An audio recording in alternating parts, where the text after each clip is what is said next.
karage alam. Okay, thank you. Ano pa rin ba? Good morning guys! Kamusta kayo?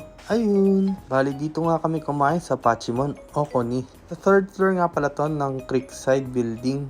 Amorsolo Street Corner, VA Rufino. Paglabas nyo ng elevator, sa may left side siya sa dulo. Literal na hidden gem to. Kasi hindi nyo siya madidiscover kung wala magikwento sa inyo. Ang oras nga pala ng operating hours nila ay 11:30 to 2:30. At ang dinner naman ay 6 PM to 10 o'clock.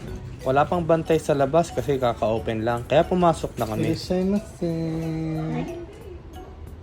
Hello. Konnichiwa. Bali, Ichiran Feels nga pala dito. Per cubicle ang kainan. Pero pwede mo rin i-open yung divider sa gilid. At dito naman kayo kukuha ng mga orders.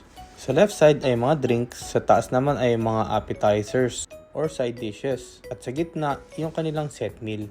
Tapos pipindutin mo tong bell pag ready to order ka na. Ito nga pala yung kanilang mga menu. Sumimasen. Ano yung sa taste ko this? At dumating na nga ang order ko na tonkatsu gyoza ramen set. At ang kay Mrs. naman ay tonkatsu rice meal. Meron yung kasamang miso soup at syempre yung mga side dish tulad ng pickled cabbage, fruit cocktail at yung shredded cabbage na may roasted sesame sauce. Ayan, happy siya kasi Japan Feels daw. Di na raw kailangan umalis ng bansa.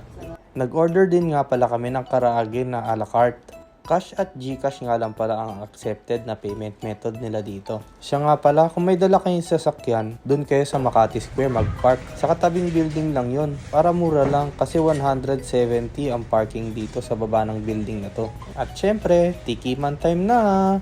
Ito nga pala yung order ni Mrs. na tonkatsu rice meal. At sarap na sarap siya doon sa miso soup. Wala kailangan ba itong Japan? Joke lang. Bali nakahigop na nga ako ng sabaw, slightly flavored at light lang din ang broth. Hindi nakakaumay. At ito na nga ang gyoza. Masarap din ito, manipis lang ang balat at talagang malasa. Kayang-kaya ko kumain ng marami nito. Yung iba kasing gyoza makapal yung mga balat. Buti ito hindi, kaya goods na goods. At syempre ang ramen, slightly chewy at tamang-tama ang thickness ng noodles. Nilagyan ko nga pala yan ng togarashi, yung pampaanghang at lalong mas sumarap. At ito yung order ni Mrs. Yung pork tonkatsu.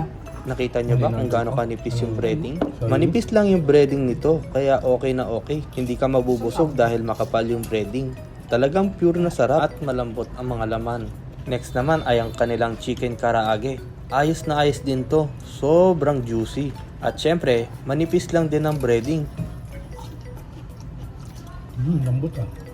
Yung dalawang fried na kinain ko, ayos na ayos, hindi maalat at talagang lasang-lasa mo yung karne. Ito ang lambot nito guys. Yummy. Ito nga pala yung toppings ng ramen ko na pork. Sobrang lambot nito guys, napakasarap. Talagang parang natutunaw lang sa bibig mo. Must order. May point ako lang. At ito na ang huli naming order, ang takoyaki. Original flavor nga pala to. Chan! Dahan-dahan, baka mapaas. Oh. Ayun, napaso na nga. Slightly crispy lang siya. Parang sabi nga ni Mrs. katulad sa Totonbori. At may totoo siyang Siguro kalasan niya yung ginda ko. yan. Kalasan niya sa tope dahil. Hindi lang siya crunchy pero kalasan niya sa ginda ko. Yung sa mall. Ang gaganda ng plato nila dito guys. Diba? First time. May CR nga pala sila dito na may bidet. Ayun lang, bye-bye!